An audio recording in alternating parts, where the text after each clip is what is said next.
मैं आपको कुछ टेक्निक भी बताऊंगा, बहुत ही बेहतरीन टेक्निक बताऊंगा कि अगर आप सब्सिडी लेना चाह रहे हैं किसी भी यंत्र पर, आप चाहे किसी भी स्टेट से हो, तो आपको कैसे वो मैनेज करना है। एक ट्रिक है कि मतलब आपको मिल तो जाएगा, ऐसा बात नहीं है, मिल जाएगा। किसान भाइयों, आप लोगों को टेक्निकल नॉलेज बहुत ही कम होती है।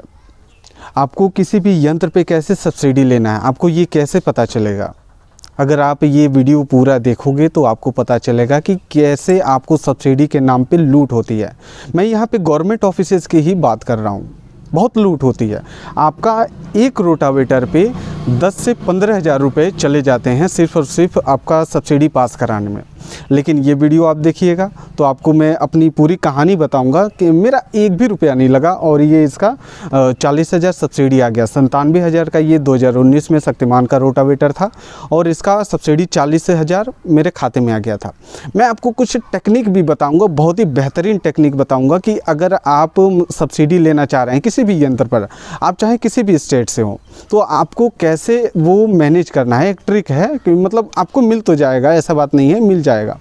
और उसमें ये है कि जैसे फाइनेंशियल ईयर ख़त्म होता है आपका मार्च में, ठीक है, तो मार्च से पहले आप आवेदन कर दीजिए। अगर मान लीजिए बाय द वे आपका सब्सिडी रिजेक्ट हो जाता है, टोकन नहीं मिल पाता है, तो जो ही फाइनेंशियल ईयर बदलेगा तो आप मार्च के बाद अप्लाई कर देना, यानी आप एक साल में 2 सब्सिडी पा जाएंगे।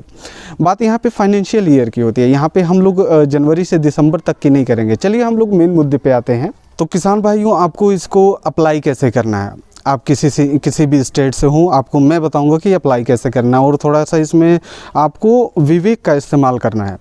सबसे पहली बात कि अगर मान लीजिए आप रोटावेटर ख़रीद रहे हैं या फिर कोई भी मशीनरी ख़रीद रहे हैं, तो आप अपने स्टेट के एग्रीकल्चर पोर्टल पे जाके वहाँ पे चेक करिए कि क्या वहाँ पे सब्सिडी है कि नहीं। जनरली क्या होता है कि सारे लगभग जितने भी मशीनरी आते हैं उन पे 50% का सब्सिडी होता है, तो उसमें कोई दिक्कत वाली बात नहीं है कि आपको ये सब्सिडी मिलेगा कि नहीं, वो सब्सिडी मिलेगा कि नहीं। मैं आपको रोटावेटर की कहानी बताता हूँ जो कि मेरा पर्सनल एक्सपीरियंस रहा है। बहुत पैसे लग जाते हैं मेरे, लेकिन अगर थोड़ी सी नॉलेज हो, क्योंकि हम लोग को नॉलेज है तो इसलिए हम लोग के पैसे नहीं लगते हैं। तो मैं आपको बता दूं कि जैसे आप upagriculture.com पे जाते हैं, मैं उत्तर प्रदेश का हूं तो मैं upagriculture.com पे जाके वहां से मैंने टोकन निकाल लिया। अब टोकन कैसे निकाला जाता है, अगर कोई भाई मुझे बताते हैं तो मैं उनका एक लाइव वीडियो करके दिखा दूंगा आप लोगों को, लेकिन जनरली मैं बताता हूँ कि सब्सिडी में लूट कैसे होती है। सब कुछ कर दिया आपने, 2500 का चालान निकल गया यूनियन बैंक ऑफ इंडिया से, वहाँ पर आपने जमा कर दिया है और वहाँ पर आपको रसीद मिल गई है, उसको अपलोड करना है। और इसका जो है कि रोटावेटर का या फिर किसी भी मशीनरी का आपको जो है कि पक्की रसीद उसको अपलोड करना है, किस पे, पोर्टल के साइट पे। वहाँ पे अपलोड करने के बाद आपको क्या करना है कि कुछ दिन का वेट करना है। उसके बाद अधिकारी नहीं, कर्मचारी होते हैं कृषि विभाग के, जो कि बहुत ही, अब मैं वो वर्ड यूज नहीं करना चाहूँगा, पूरी बारात लेके आते हैं। और उसके बाद जो है कि आपका ये सब आप देख सकते होंगे कि क्या यहाँ पे लिखा गया होगा, ऐसा कुछ लिखवाते हैं कि उनके द्वारा अनुदानित है, ये सब लिखवाना पड़ता है और फ़ोटो वगैरह खींच के उनके पास जमा करना पड़ता है। अब देखिए पैसे ये लोग खाते कहाँ पे हैं, सरकारी कर्मचारी ऊपर से आपको बुलाएंगे कि सब कुछ सारे डॉक्यूमेंट लेकर आइए, और संडे के दिन आपको बुलाया जाता है। जो मुझे तो संडे के दिन बुलाया गया था, तो ये सब सारी चीज़ें थी। और उसमें क्या हुआ, उस भाई ने, मैं उस कर्मचारी का नाम नहीं लेना चाहूँगा, तो उसने मेरे से इसकी टेस्टिंग रिपोर्ट मांगी। अब ये बताइए, ये चल रहा है हमारे खेतों में, तो क्या भारत सरकार ने इसको टेस्ट नहीं किया होगा? आप मुझसे टेस्टिंग रिपोर्ट मांग रहे हैं, वहाँ पे पैसे खाने वाली बात हो जा रही थी। लेकिन मुझे पता है कि भाई टेस्टिंग रिपोर्ट क्या चीज़ है और ये इंटरनेट पे कितनी अच्छी तरह से अवेलेबल है। मैं गया और प्रिंट आउट निकलवा के और उसके मुंह पे दे मारा, लो भाई पूरी कागजात कंप्लीट। अब वो बोले तो बोले क्या, मैंने कहा सर बोलिए क्या आपकी सेवा की जाए। तो वो समझ गया कि भाई इससे पैसे नहीं हम लोग ले सकते। तो ये सब सारी चीज़ें हैं किसान भाइयों, मैं आपको अपना एक्सपीरियंस बता दिया। अगर वो मेरा कागज़ रोकते कि मेरा सब्सिडी नहीं आ पाता, तो मैं आरटीआई फाइल करता कि मेरे डॉक्यूमेंटेशन में कहाँ पे गड़बड़ी हो गई है। आपको आरटीआई के तहत ये पूरी जानकारी लेने का हक है कि आपका मतलब कुछ भी जानकारी ले सकते हैं आप, जम्मू कश्मीर और डिफेंस के अलावा कुछ भी जानकारी आप ले सकते हैं। तो किसान भाइयों, इतना चीज़ मैंने आपको बता दिया। अब मैं आपको एक इंटरेस्टिंग कहानी बताने वाला हूँ। कहानी नहीं है, ये मेरे साथ ही में एक भाई साहब थे, अंकल टाइप थे।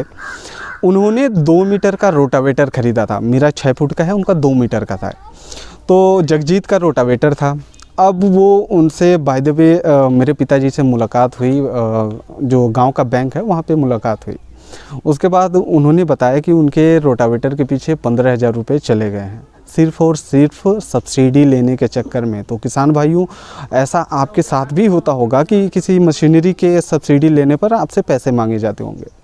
आप पूरे का पूरा उसमें डॉक्यूमेंटेशन कंप्लीट करिए और उसको जमा करिए, और अगर कोई दिक्कत होती है तो RTI फाइल करिए। ये सब सारी चीज़ें हम लोग आपको बताते हैं इसलिए ताकि जो सरकार का आपको अनुदान है, सरकार तो आपका हेल्प करती है, वो चाहे कोई भी सरकार हो। थोड़ी सी कमियां हैं उसमें, लेकिन हम उसकी बात नहीं करेंगे, बाद में कभी चर्चा करेंगे।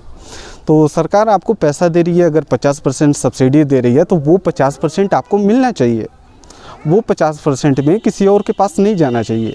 सरकारी ऑफिसर हो, सरकारी कर्मचारी हो, तो उसके पेमेंट उसको मिल जाती है, टाइम से मिल जाती है। लेकिन आपका जो है कि जो काम है वो 50% सब्सिडी लेने का है, तो आप एकदम, आपका हक बनता है कि आप सब्सिडी ले लो। आपका पंपिंग सेट हो गया, आपका रोटावेटर हो गया, आपका ये कल्टीवेटर हो गया, आपका जो है कि ब्रश कटर मशीन हो गया, चाहे कोई भी चीज़ हो मशीनरी में, आजकल तो लगभग सभी चीज़ों पे सब्सिडी है। तो आप जागरूक अगर रहेंगे, आप अगर बोलना सीख जाएंगे, तो अगले की हिम्मत नहीं है कि वो आपसे घूस ले ले। इस वीडियो को आप अधिक से अधिक शेयर करिए, और मैं आपको आगे भी जागरूक करता रहूँगा। मैंने पिछले वीडियो में भी आपको जागरूक किया है कि कैसे एक कंपनी प्रचार करती है कि ये पाइप फटता नहीं है, और मैंने टेस्ट किया कि वो पाइप फट गया। तो किसान भैया, इस वीडियो को अधिक से अधिक शेयर करिए, चैनल पर नए हैं तो सब्सक्राइब करिए, बेल आइकन को दबाना मत भूलिएगा। मैं मिलता हूँ आपसे अगले वीडियो में। नमस्कार।